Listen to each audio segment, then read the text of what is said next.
17.7 to 10 shooting from the field. I was impressed, okay? This is the big picture here that I want to bring up. I might have been wrong. What? Are you listening, LeBron James? Are you listening, James family? Are you listening, Rich Paul? Are you listening, all of you people? I've always believed that this kid has the potential, once I watched him, to be in the NBA. He's a liar. When it comes to the Bronny James saga, virtually every week at this point, there's some new chapter, some new take, and especially some new narrative about him being an NBA player. And looking at this week, Bronny for the first time this year had a decent game. As versus the Bucks, 17 points, 5 dimes, 4 turnovers on 7 to 10 shooting. Clear your stuff with Mike. I'm coming at you just so you can make fun of me. Here's James Jr.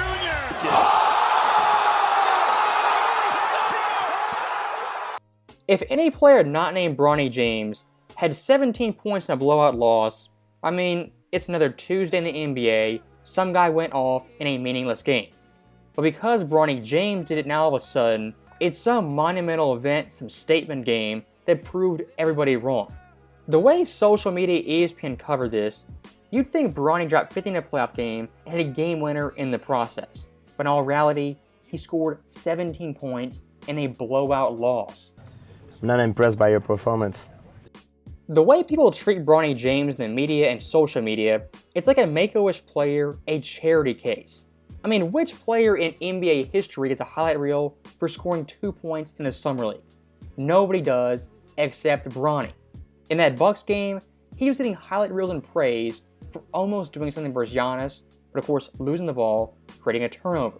The same fans who get mad at you for calling out Bronny James, saying he's a Make-A-Wish player, they turn around and prove our point every single day. In Bronny James' pro career, regular season, preseason, and the Summer League, he's cracked 17 points twice. The first time he did it versus the Warriors, the last game of preseason, and of course most recently versus the Bucks during the actual season.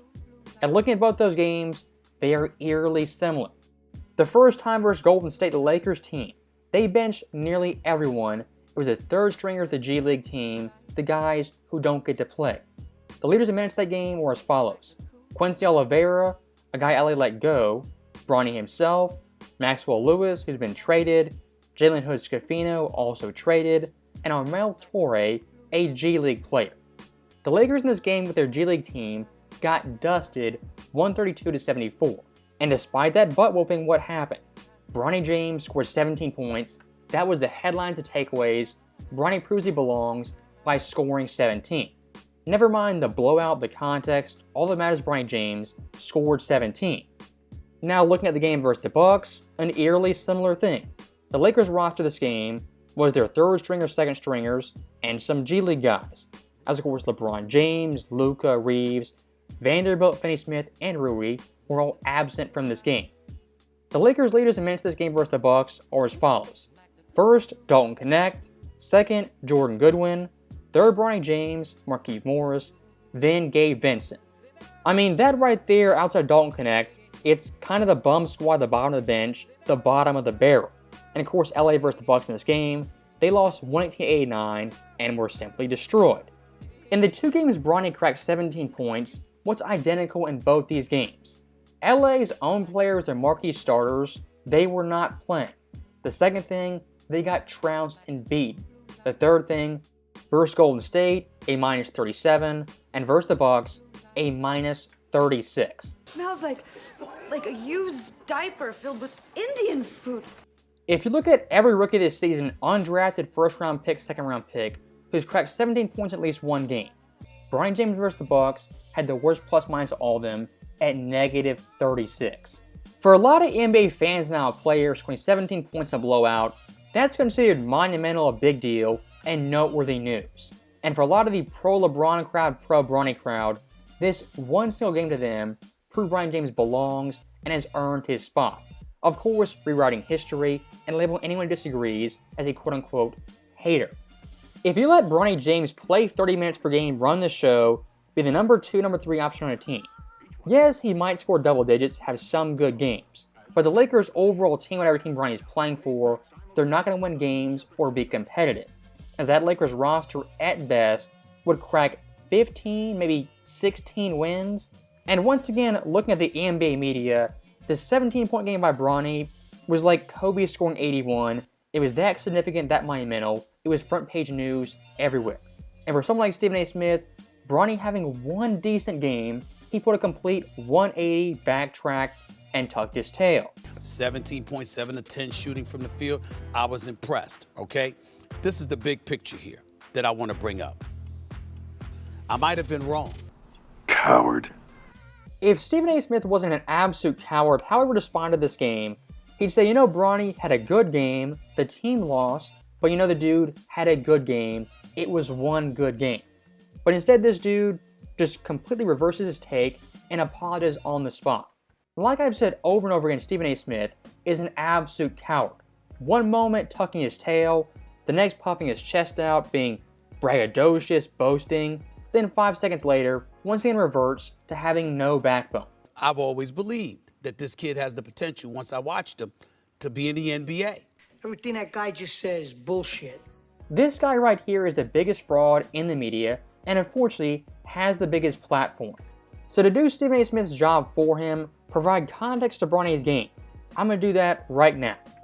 If you look at this year's NBA draft class, as second round picks or undrafted players to crack 17 points, here's the players who've done that this very season. And make one point of note, none of these players get covered in the media like Bronny James. The first player to do this, Antonio Reeves, the 47th overall pick, dropped 34 points versus the Cavs in a 28-point loss. Jalen Wells, a second round pick, number 39 overall, 30 versus the Kings in a 5-point loss. Keaton Wallace, undrafted, 27 versus the Bulls. Jalen Wells again, 26 versus the Bulls. Justin Edwards, undrafted, 25 versus OKC, also versus the Spurs, both in losses. Jamison Battle, also undrafted, 24 versus the Pelicans. Jalen Wells again, 22 versus the Spurs. Now, for sake of time, I'm not going to go through every single player, but here's the full complete list. There's a lot of second round picks undrafted players who cracked 17 points this very season. But of course, unlike Bronny James, don't get the spotlight attention from ESPN or fans. And of course, why should they? Cracking 17 points, even like 18, 19 points in a game that's a blowout loss, a blowout win, really does not matter. See, nobody cares. Half those players I named right there, they're not going to be NBA players in 3 years, maybe 2 years, even next season. But of course, Bronny James, off his last name, he certainly will be. That context right there, second round picks undrafted players scoring 17 points getting no shine, is very, very important. If you're a legit NBA player, second round pick undrafted, you're given unlimited time with the ball, unlimited time on the court, 17 points should be pretty manageable, and a lot of these guys did it multiple times. But here's the thing, the bar for Bronny James is so low, if he does it once, it's like scoring 50 in a Game 7 of the NBA Finals. Him doing that is a monumental feat, worth the coverage, the clicks, the retweets. These guys do it, it's nobody cares. That's my entire problem with the Bronny James fiasco in this entire scenario. People act like it's a one-way street, only hate, only bringing him down. When of course in reality, it's more media and fans, including LeBron himself, propping Bronny up when he's not a good NBA player. The entire point of this video is pretty simple. Bronny James' NBA career has played 22 total games. And one of those games had a halfway decent performance, and what happened? All of a sudden the entire media flips on a dime, this dude's legit, has potential, all of a sudden he's earned his spot. That right is my entire problem with the Bronny James fiasco. This dude plays bad for a month, a year, an entire season, but has one good game, and all of a sudden, everyone else was wrong. The bar for Bronny James, a player averaging 2 points per game, is below the floor. This guy could do anything, have a turnover, brick a shot, it'd be a highlight on ESPN or social media. If you say Bronny earned his spot, isn't a Make-A-Wish player, here's my challenge to you. Stop treating him like a Make-A-Wish player when he has one good game, one shot, it doesn't go 0 of 6 from 3. Is that too hard to ask? I'm asking too much? I probably am. So that right there, that is the end of the video. As always, thank you guys for watching, hope you enjoyed it. I'll see you next time.